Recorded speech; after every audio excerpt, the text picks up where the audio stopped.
আসসালামু আলাইকুম প্রিয় দর্শক, অত্যন্ত গুরুত্বপূর্ণ একটি বিষয়ে আলোচনা করব। আজকে আলোচনা করতেছি সম্পত্তির দখল উচ্ছেদ নিয়ে।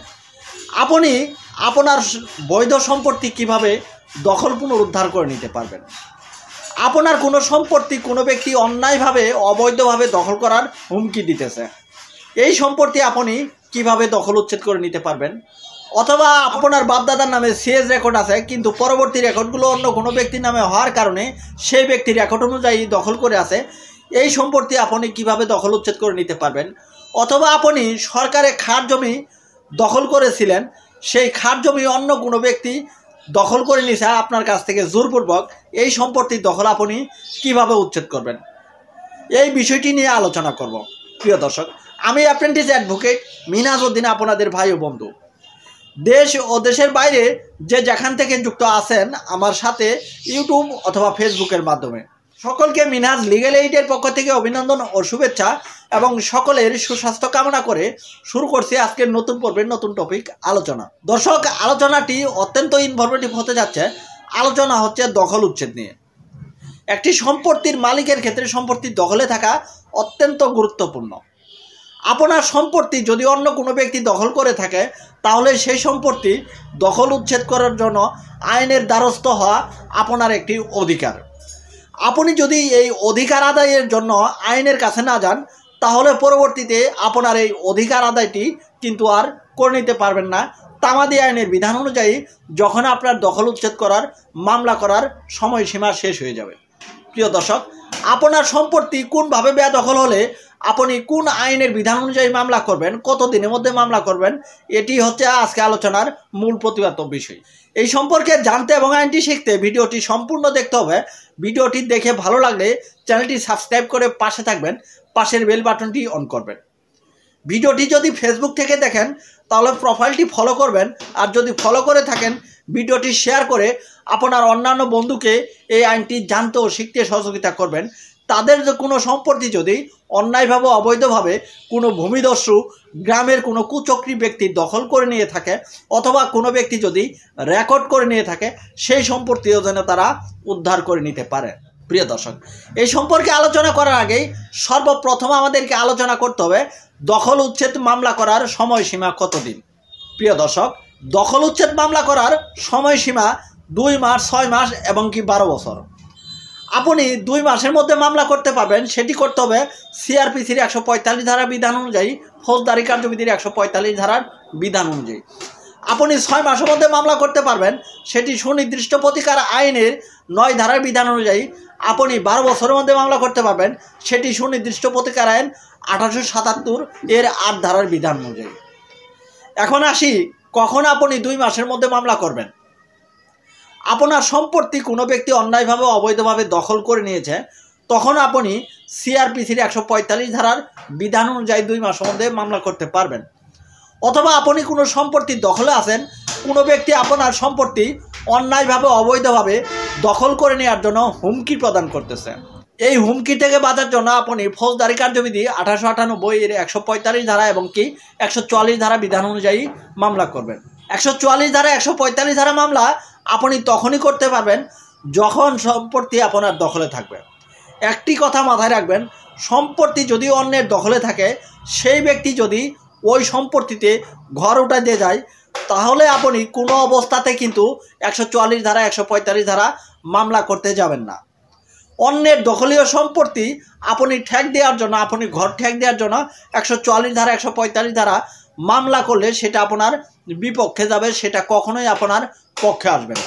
প্রিয় দর্শক, 144 ধারা 145 ধারা মামলা করার পর এই মামলার প্রসিডিউরটা কী হবে সেই সম্পর্কে অনেক ভিডিও আমার চ্যানেলে দেওয়া আছে, আপনি চাইলে দেখে নিতে পারেন।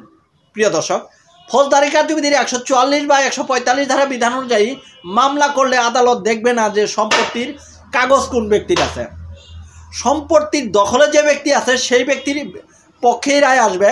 144 ধারায় ওই 145 ধারা বিধান অনুযায়ী নির্বাহী ম্যাজিস্ট্রেট আদালতে মামলা করতে হয়। নির্বাহী ম্যাজিস্ট্রেট আদালত কখনো কোনো অবস্থাতেই সম্পত্তির মালিকানা শর্ত নির্ধারণ করবে না, তিনি দেখবেন যে সম্পত্তির দখলে কে আছে। সম্পত্তির দখলচ্যুত হওয়ার তারিখ হতে যদি 2 মাসের মধ্যে আপনি আদালতে মামলা করে দেন, তাহলে আদালত ধরে নেবে যে সম্পত্তিটি আপনি দখলে ছিলেন, সম্পত্তির দখল আবার আপনাকে বুঝিয়ে দেওয়া হবে। 145 ধারা মামলা, 144 ধারা মামলা, এই মামলাটি হচ্ছে দখল সংক্রান্ত মামলা। এই মামলা দিয়ে সম্পত্তির কেউ মালিকানা পায় না। প্রিয় দর্শক, এখন আমরা আসি যে আপনি 6 মাসের মধ্যে মামলা কখন করতে পারবেন। আপনি 6 মাসের মধ্যে মামলা করতে পারবেন আপনি যখন 2 মাসের মধ্যে মামলা করলেন না, 2 মাসের মধ্যে মামলা করতে পারলেন না, আপনার সম্পত্তি কোনো ব্যক্তি অন্যায়ভাবে অবৈধভাবে দখল করে নিয়েছে, তখন আপনি মামলা করতে পারবেন সুনির্দিষ্ট প্রতিকার আইনের 9 ধারার বিধান অনুযায়ী। এই মামলাটি করতে হবে দেওয়ানি আদালতে। দেওয়ানি আদালতে সুনির্দিষ্ট প্রতিকার আইনের 9 ধারা বিধান অনুযায়ী মামলা করবেন 6 মাসের মধ্যে। সুনির্দিষ্ট প্রতিকার আইনের 9 ধারা বিধান অনুযায়ী দখল উচ্ছেদ মামলা করবেন 6 মাসের মধ্যে। এই সম্পর্কে বিধান আছে তামাদি আইন 1908 3 নম্বর অনুচ্ছেদে। তামাদি আইনের 1908 3 নম্বর অনুচ্ছেদে বলা আছে, যদি কোনো ব্যক্তি সুনির্দিষ্ট প্রতিকার আইনের 9 ধারা বিধান অনুযায়ী মামলা করে তাহলে তাকে 6 মাসের মধ্যে মামলা করতে হবে দখল উচ্ছেদ হওয়ার তারিখ হতে। আপনি সরকারের খাস জমি দখল করে আছেন, এই খাস জমি অন্য কোনো ব্যক্তি আপনাকে দখল উচ্ছেদ করে দিল এই জমি থেকে, আপনি তখন কি করবেন? আপনি তখন এই আইনের বিধান অনুযায়ী 9 ধারা বিধান অনুযায়ী মামলা করে দিতে পারবেন। সুনির্দিষ্ট প্রতিকার আইনের 9 ধারা এবং ফৌজদারি কার্যবিধির 145 ধারা দুটি পরিপূরক। 145 ধারা যেমন জমির মালিকানা নির্ধারণ করে না, জমির কাগজ দেখে না, জমির শর্ত দেখে না, জমির যে ব্যক্তি দখলে ছিল সেই ব্যক্তিকে এই দখল ফিরিয়ে দেওয়া হয়। ঠিক একইভাবে সুনির্দিষ্ট প্রতিকার আইনের 9 ধারা মামলা করলে 9 ধারাতেও কোন ব্যক্তির জমির শর্ত আছে সেটা দেখবে না, 9 ধারা শুধু দেখবে যে সম্পত্তির দখলে কে ছিল। আপনি সরকারি সম্পত্তি, সরকারের খাস জমি 1 নং খতিয়ানের জমি দখল করে আছেন, গ্রামের ভূমিদস্যু ব্যক্তি, লাঠিয়াল ব্যক্তি, রাজনৈতিক ব্যক্তি আপনাকে সম্পত্তি থেকে বেদখল করে দিল। আপনি বেদখল হওয়ার তারিখ হতে সুনির্দিষ্ট প্রতিকার আইনের 9 ধারার বিধান অনুযায়ী দখল পুনরুদ্ধারের মামলা করে দেন দেওয়ানি আদালতে, সম্পত্তিটি দখল উচ্ছেদ হয়ে আসবে। তবে আমি 9 ধারা বিধানে মামলা করার ক্ষেত্রে একটি নিষেধ করব, সেটি হচ্ছে আপনি যদি অন্যের সম্পত্তি দখল করে থাকেন এবং সম্পত্তির মালিক যদি আপনাকে বেদখল করে দেয় তাহলে আপনি কখনো 9 ধারা মামলা করতে যাবেন না। আপনি 9 ধারা দেওয়ানি আদালতে মামলা করে এই মামলায় ডিগ্রি নিয়ে আসলেও ওই ব্যক্তি আবার শর্ত ঘোষণা করে সুনির্দিষ্ট প্রতিকার আইনের 8 ধারা বিধান অনুযায়ী আপনার বিরুদ্ধে মামলা করে দিতে পারবে। তখন আপনি এই মামলায় যে টাকা খরচ করলেন এই টাকাটা বৃথা যাবে এবং কি 9 ধারা বিধান অনুযায়ী যে মামলা চালাবেন, 8 ধারা বিধান অনুযায়ী মামলা চালাবেন সেই টাকাটাও বৃথা যাবে। তাই অন্যের সম্পত্তি দখল করে থাকলে সম্পত্তির মালিক যদি কখনো আপনাকে অন্যায়ভাবে অবৈধভাবে বেদখল করে দেয় তাহলে আপনি যদি 145 ধারা মামলা করতে পারেন 145 ধারা মামলা করবেন, নচেত আপনি 9 ধারা কখনো মামলা করতে যাবেন না। আমি সবসময় সাজেস্ট করব যে অন্যের সম্পত্তি দখল করে থাকবেন না। যদি অন্যের সম্পত্তি দখল করে থাকেন তাহলে সম্পত্তির মালিক যদি সম্পত্তির দখল ফিরিয়ে নেয়, আপনার যদি টোটালি কোনো কাগজপত্র না থাকে সেক্ষেত্রে আপনি ওই সম্পত্তির দিকে আর হাত বাড়াবেন না।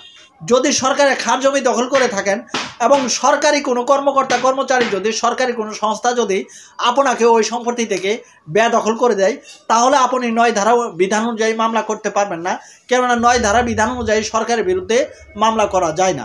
সরকারি সম্পত্তি ধরে আছেন, কোনো ব্যক্তি আপনাকে বেদখল করেছে তাহলে আপনি 9 ধারা বিধান অনুযায়ী মামলা করে দিতে পারবেন 6 মাসের মধ্যে।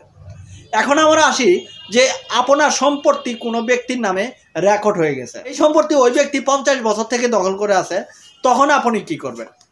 তখন আপনি মামলা করে দিবেন সুনির্দিষ্ট প্রতিকার আইনের 42 ধারা বিধান অনুযায়ী শর্ত ঘোষণার মামলা, যাকে বাংলা ভাষায় রেকর্ড সংশোধন বলা হয়।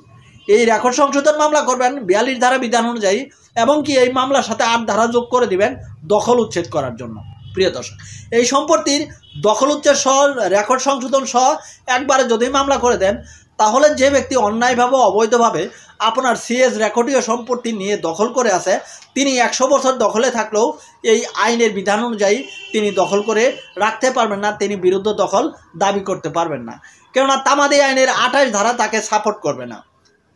আর আপনার কোনো সম্পত্তি অন্যায়ভাবে অবৈধভাবে কোনো ব্যক্তি দখল করে আছে, আপনার কাগজপত্র ঠিক আছে, সব কিছু ঠিক আছে, সম্পত্তির সকল রেকর্ডই আপনার ঠিক আছে, কিন্তু তামাদি মেয়াদ বেশি হয়ে গেছে, আপনি সুনির্দিষ্ট প্রতিকার আইনের 9 ধারা বিধান অনুযায়ী 6 মাসের মধ্যে, ফৌজদারি কার্যবিধির 145 ধারা বিধান অনুযায়ী 2 মাসের মধ্যে মামলা করতে পারেন নাই, তখন আপনি স্পেসিফিক রিলিফ অ্যাক্ট 1877 সুনির্দিষ্ট প্রতিকার আইন 1877 এর 8 ধারার বিধান অনুযায়ী 12 বছরের মধ্যে মামলা করতে পারবেন। আর এই সংক্রান্ত তামাদি সময়সীমা আছে 1908 সনের তামাদি আইনের 142 অনুচ্ছেদে। 1908 সনের তামাদি আইনের 142 অনুচ্ছেদের বিধান অনুযায়ী যদি কোনো ব্যক্তি সুনির্দিষ্ট প্রতিকার আইনের 8 ধারা বিধান অনুযায়ী মামলা করে, সেই ব্যক্তি 12 বছরের মধ্যে মামলা করতে পারবে। তাহলে প্রিয় দর্শক, আপনার জমি যদি কোনো ব্যক্তি অন্যায়ভাবে অবৈধভাবে দখল করে থাকে, আপনি এই দখল উচ্ছেদ করার জন্য মামলা করতে পারবেন 3টি ভাবে। 2টি আইনের 3টি ধারায় মামলা করতে পারবেন। একটি করতে পারেন CrPC, the code of criminal procedure 1898 এর 145 ধারা বিধান অনুযায়ী। এটি হচ্ছে ফৌজদারি মামলা। এই মামলাটি করতে হবে নির্বাহী ম্যাজিস্ট্রেট আদালতে। আরেকটি মামলা করতে পারবেন আপনি স্পেসিফিক রিলিফ অ্যাক্ট 1877, অর্থাৎ সুনির্দিষ্ট প্রতিকার আইন 1877 এর 9 ধারা বিধান অনুযায়ী। এই মামলাটি করতে হবে 6 মাসের মধ্যে। এই মামলাটি হবে দেওয়ানি মামলা। আরেকটি মামলা আপনি করতে পারবেন স্পেসিফিক রিলিফ অ্যাক্ট 1877, অর্থাৎ সুনির্দিষ্ট প্রতিকার আইন 1877 এর 8 ধারা বিধান অনুযায়ী। এটিও দেওয়ানি মামলা হবে। এই মামলাটি হবে আপনার 12 বছরের মধ্যে। তাই প্রিয় দর্শক, আপনার কোনো সম্পত্তি কোনো ব্যক্তি অন্যায়ভাবে অবৈধভাবে দখল করে নিলে আপনার ঘাবড়ানোর কিছু নাই। আপনার যদি জমির শর্ত থাকে তাহলে আপনি 8 ধারা বিধান অনুযায়ী মামলা করতে পারবেন। আর যদি জমির কোনো শর্ত না থাকে তাহলে আপনি 145 ধারা বিধান অনুযায়ী এবং সুনির্দিষ্ট প্রতিকার আইনের 9 ধারা বিধান অনুযায়ী মামলা করে সম্পত্তির দখল ফিরিয়ে নিতে পারবেন। প্রিয় দর্শক, আজকের এই পর্বটি এই পর্যন্তই ছিল।